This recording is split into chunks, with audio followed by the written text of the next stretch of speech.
Wyobraź sobie, że jesteś w pracy. Twój dzień przebiega spokojnie, jest czwartek, niedługo koniec tygodnia. Jest ciepły dzień. Słońce padające przez szybę napawa optymizmem. Idziesz korytarzem i widzisz osobę z innego działu, jak zapłakana wychodzi z pokoju swego szefa. Przypominasz sobie, że już chyba raz widziałeś jej zapłakaną twarz w zeszłym tygodniu. Myślisz sobie, że czasem niestety takie rzeczy się zdarzają. Ktoś zawala zadania w projekcie, potem jest OPR i mocno przykra sytuacja. Słabo znasz tę osobę właściwie tylko z widzenia i zastanawia cię ta sytuacja. To trochę dziwne, że ta dziewczyna płacze w pracy. A teraz inna sytuacja. Idziesz do działu księgowego w swojej firmie i chcesz załatwić swoją sprawę. Przechodząc koło jednego z pokoi, słyszysz dochodzące z niego podniesione głosy. Podchodzisz bliżej i za zamkniętymi drzwiami wyraźnie słyszysz wulgaryzmy kierowane pod czyimś adresem. Głuchy odgłos, jakby coś uderzyło czy spadło i cichy płacz.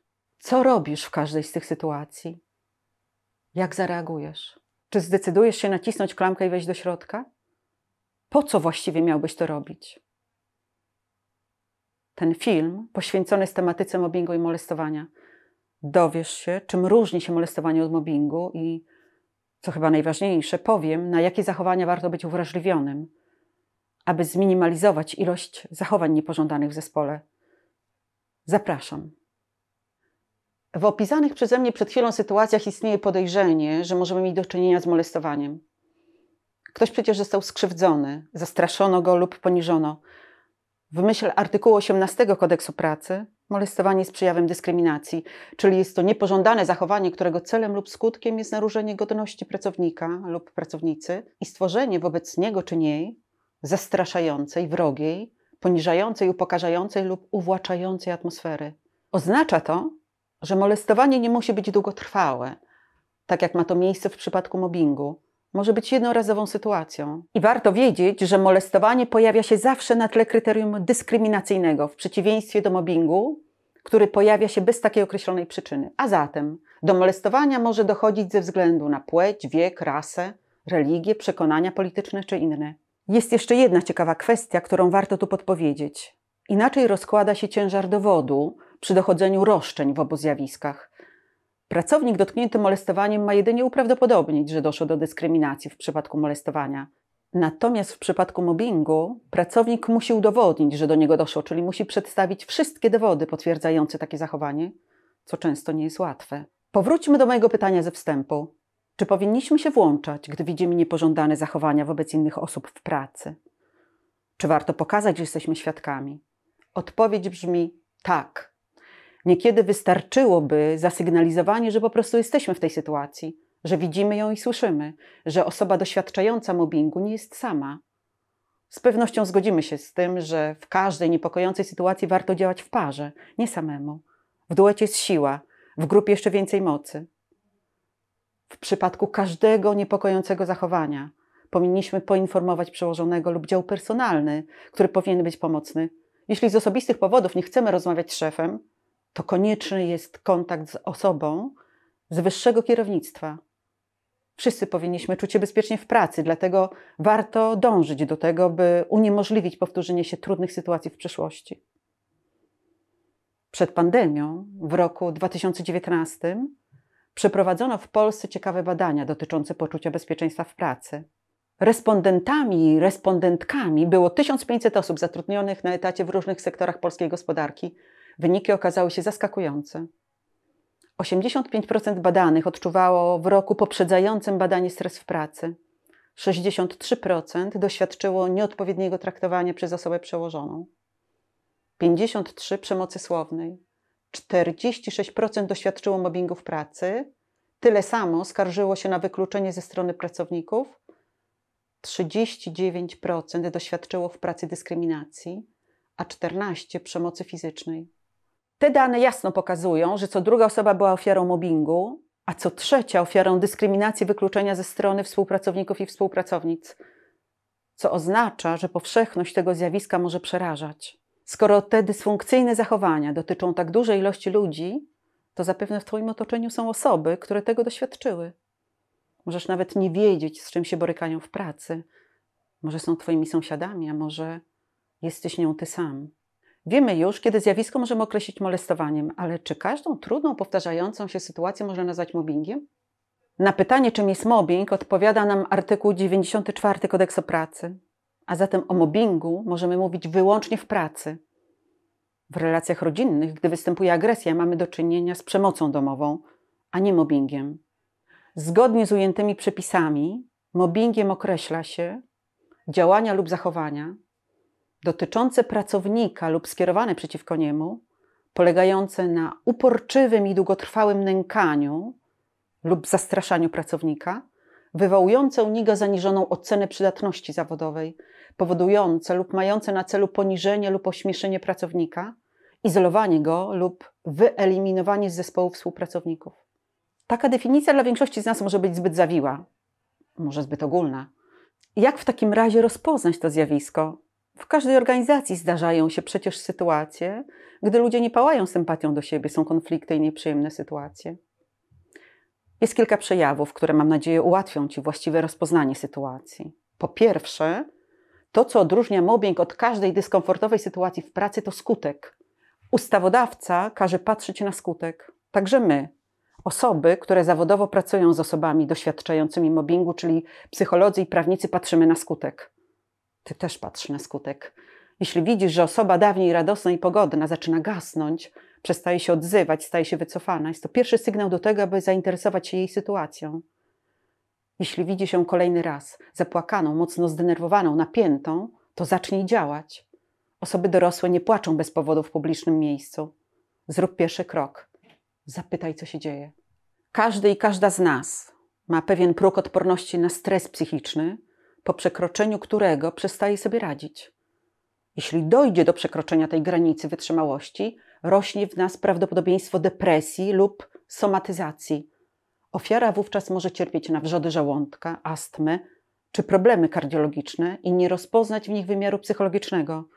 Może pojawić się bulimia jako sposób na poradzenie sobie z napięciem psychicznym, samotnością, odrzuceniem czy złością. Jako psycholog widziałam ofiarę mobbingu w stanie depresji, z obniżonym nastrojem i niewiarą w siebie. Osoby mające kłopot ze snem i odżywianiem, reagujące lękiem na dźwięk telefonu służbowego, dla których dopiero praca zdalna w czasie pandemii była wybawieniem.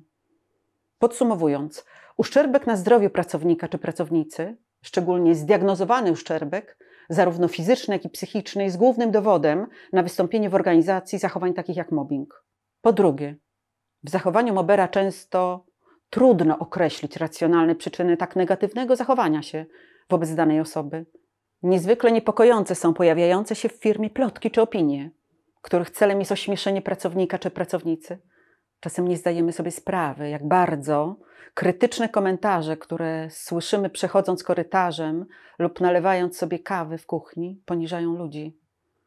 Pamiętam historię z jednej organizacji, jak fałszywie przypisano jednej pracownicy chęć przypodobania się szefowi. Za jej plecami opowiadano nieprawdziwe historie, niszcząc jej wizerunek i reputację. Historia skończyła się niemal tragicznie. Osoba ta podjęła próbę samobójczą. Pamiętam też sytuacje, w których zmuszano ludzi do wykonywania pracy uwłaczającej godności człowieka. Pracownikowi zabrano szafkę, przez co był zmuszony trzymać osobiste rzeczy w kartonie na podłodze. Przywołuję też sobie w pamięci bardzo bulwersującą sprawę, gdy szefowa przez wiele miesięcy karała za drobne przewinienie swoją pracownicę, a pewnego dnia kazała jej przysięgać na klęcząco, że nie przejdzie do innego działu z tej firmy. Z całą pewnością na pierwszy rzut oka trudno wyjaśnić motywy działania mobbera. Trudno znaleźć logiczny powód takiego zachowania lub wyraźną motywację. Moje doświadczenie pokazuje, że każdy i każda z nas może doświadczyć takiej sytuacji. Wykształcona osoba lub pracownik fizyczny, kobieta lub mężczyzna, osoba pełniąca funkcję kierowniczą, jak i pracownik szeregowy. Nie ma w tym reguł. W żadnej ze znanych mi sytuacji nie było konkretnej przyczyny, jednego określonego powodu, dlaczego spotkało to właśnie te osoby. Bądźmy czułymi, jak chciała Olga Tokarczuk, narratorami. Reagujmy. Działajmy. Po trzecie, w ocenie, czy dane zjawisko możemy nazwać mobbingiem, pomogą nam kolejne czynniki. Uporczywość, czyli zachowanie mobbera, które rozciągnięte jest w czasie i stale powtarzane. Oraz długotrwałość, które zakłada, że działanie powinno trwać wystarczająco długo, na przykład kilka miesięcy, aby wystąpił skutek, na przykład zaniżona samoocena. Mobbing może przybierać różne oblicza, choć przebiega często w powtarzalny sposób. Poprzedza go najczęściej konflikt, ale konflikt szczególny, bo w odróżnieniu od innych sporów, konflikt nierozwiązany. Trwa on w czasie, narasta i doprowadza do krytycznych skutków. Popatrzmy na prezentację, na której mamy wymienione etapy mobbingu. Pierwszy etap może rozpoczynać się od sytuacji, którą uznasz za przypadek, gdy mobber nie odpowie ci na dzień dobry, lub gdy witając się z innymi pominie ciebie, lub gdy pisząc maila z informacją do wielu adresatów celowo nie umieści cię w kopii i nie da informacji do twojej wiadomości. Na tym etapie osoba doświadczająca mobbingu lekceważy takie zachowanie. Mówi nam, że nic sobie z tego nie robi, że jej nie zależy, a w środku cierpi. Potem sytuacje powtarzają się i narastają. Niechęć do ciebie jest coraz bardziej okazywana. Na przykład otrzymujesz pod koniec dnia pracy uciążliwe i czasochłonne zadania. Jednym słowem, nierealizowalne. Z boku widać, że zaczyna pojawiać się napięcie między wami, a atmosfera w zespole pogarsza się. Zapewne będziesz chciał lub chciała wyjaśnić tak nieprzyjemną sytuację. Postarasz się być merytoryczny i argumentować swoje stanowisko, swoje racje. Jeśli okażą się nieskuteczne, pojawią się pewnie takie uczucia jak niepewność, lęk. Zaczniesz czuć, że konflikt robi się coraz większy. Być może odczujesz pierwsze psychosomatyczne reakcje z powodu stresu. Kłopoty ze snem i odżywianiem, bóle żołądka, obniżenie nastroju. Jest to najlepszy moment, aby wkroczyć i przywrócić prawidłowe relacje między stronami. Rozwiązaniem na tym etapie jest dialog i wyjaśnienie sytuacji. Ale jeśli strony nie dojdą do porozumienia, konflikt trwa nadal, rozrasta się. Ofiara może zacząć słyszeć, że zawodzi zaufanie, że nie nadąża za zespołem, że bez ciągłych poprawek podpowiedzi mobbera nie potrafi wykonać zadania dobrze. Jest to później przedmiotem jego lub jej kpin, uwag udzielanych publicznie, wyśmiewania. Sprawca czy sprawczyni może krzyczeć, podnosić głos, ale może też wywierać presję psychiczną, nie podnosząc głosu. Może wymuszać na tobie jakieś zachowania, których nikt się nie domyśla, nawet siedząc obok w pokoju. To wszystko z czasem może prowadzić do coraz większego przygnębienia osoby doświadczającej mobbingu i jej poczucia przytłoczenia sytuacją. Konflikt rozlewa się w organizacji. Zostają do niego włączone kolejne osoby z zespołu czy działu. Co gorsza, spór merytoryczny przechodzi na dalszy plan. Konflikt zaczyna być traktowany osobiście. Strony konfliktu próbują sprowokować się wzajemnie do nagłych reakcji, by doprowadzić do utraty twarzy i udowodnić, że tu jest winny. Ofiara z czasem zaczyna czuć się coraz mniej warta, gorsza i nieprzydatna zawodowo. Niekiedy mobber uzależnia emocjonalnie ofiarę od siebie do tego stopnia, że ofiara przestaje podważać sensowność jego lub jej wymagań. Jeśli mobber zabrał krzesło i każe wykonywać zadania na stojąco, to ofiara tak robi. Jeśli trzeba nosić telefon służbowy ze sobą nawet do toalety, to tak się dzieje. Jeśli wysłanie prostego maila do klienta wymaga każdorazowo akceptacji mobbera, to również ofiara zgadza się na to. Moje doświadczenie pokazuje, że ofiara wciąż jeszcze podejmuje próby racjonalnego rozwiązania konfliktu. Jednak ze względu na włączenie się kolejnych osób w sytuację o porozumienie jest coraz trudniej. Ofiara zaczyna widzieć zagrożenie swojej pozycji w firmie oraz podział na my i wy. Jej nieśmiałe próby zyskania sojuszników kończą się często niepowodzeniem. Otoczenie ofiary zaczyna się dziwić jej postępowaniu. Zakłada, że ofiara postępuje tak z własnej woli, że musi mieć z tego tytułu jakieś korzyści. Otoczenie co prawda widzi silną zależność ofiary od mobbera, lecz nie widzi jej cierpienia i ciągłego poczucia życia w zagrożeniu. Wiele postronnych osób nie chce się angażować, ani stawać po niczyjej stronie. Chce pracować, realizować swoje zadania, pozostając obojętnym na sytuację ofiary. W tej fazie jest jeszcze szansa na wyhamowanie tych trudnych sytuacji.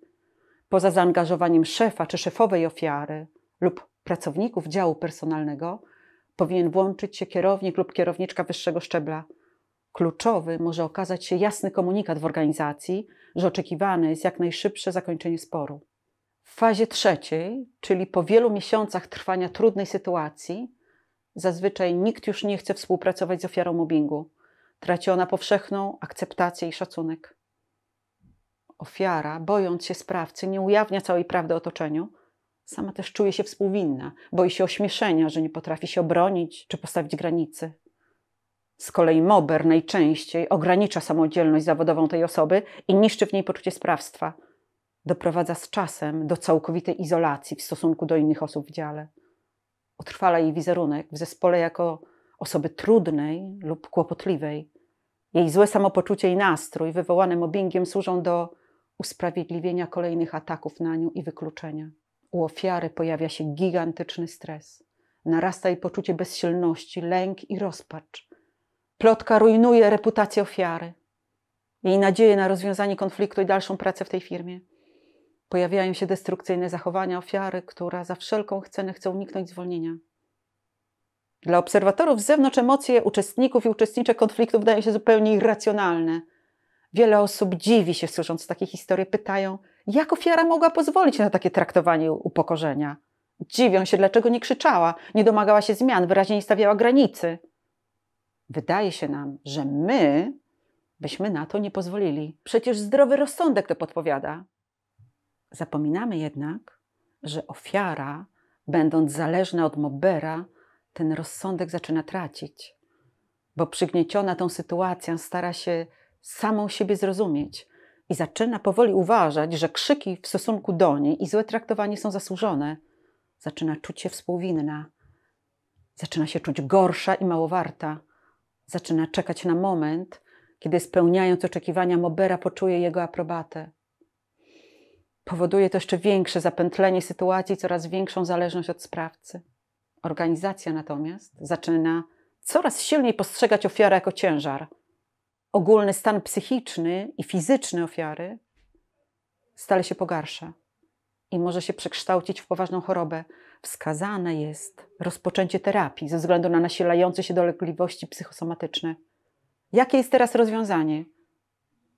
Nikt w organizacji już nie wierzy w rozwiązanie sporu. Mało kto pamięta, od jakich zachowań niepożądanych mobbera cała sytuacja się zaczęła. Otoczenie jest zmęczone konfliktem. Jest coraz mniej współczucia dla ofiary. Ofiara się czuje, jakby leciała w przepaść. Czuje się bardzo samotna i niewiele warta. Nie ma już sił walczyć o siebie. Zazwyczaj idzie na długotrwałe zwolnienie lekarskie lub sama zwalnia się. Długotrwałe skutki psychiczne sprawiają, że niekiedy przez długie miesiące czy lata nie jest w stanie podjąć jakiejkolwiek pracy. Znam przypadki, że załamuje się jej życie rodzinne. Dochodzi do rozpadu związku. Ofiara zostaje w bardzo trudnej sytuacji ekonomicznej. Bywa, że traci prawa do opieki nad dziećmi. Czego nas uczą tak przerażające historie? Czy w organizacji byli wokół ludzie, którzy mogli zareagować i pomóc ofierze? Patrzmy na każde, nawet drobne przejawy zachowań niepożądanych, które doprowadzają ludzi do przykrych emocji, płaczu, poczucia przygnębienia czy bezsilności. Nie bądź bezstronny, reaguj. Po pierwsze, bądź okej. Bądź przyjazna, przyjazny. Słuchając zwierzeń ofiary, nie poddawaj ich w wątpliwość. Uwierz. Po drugie, pokaż kierunek. Pokaż, że jesteś właściwą osobą do rozmowy. Bądź serdeczna, serdeczny, powiedz: dobrze, że rozmawiamy na ten temat. Jestem teraz przy tobie. Po trzecie, najważniejsze, słuchaj i okaż zrozumienie. Nie podważaj emocji drugiej strony, nie obwiniaj. Przyjmij, że ofiara reagowała tak, jak umiała. Na tyle, na ile wówczas miała siłę. Ważne, że teraz ma odwagę o tym mówić. Po czwarte, nigdy nie konfrontuj sprawcy z ofiarą. Po piąte, przerwij milczenie. Działaj.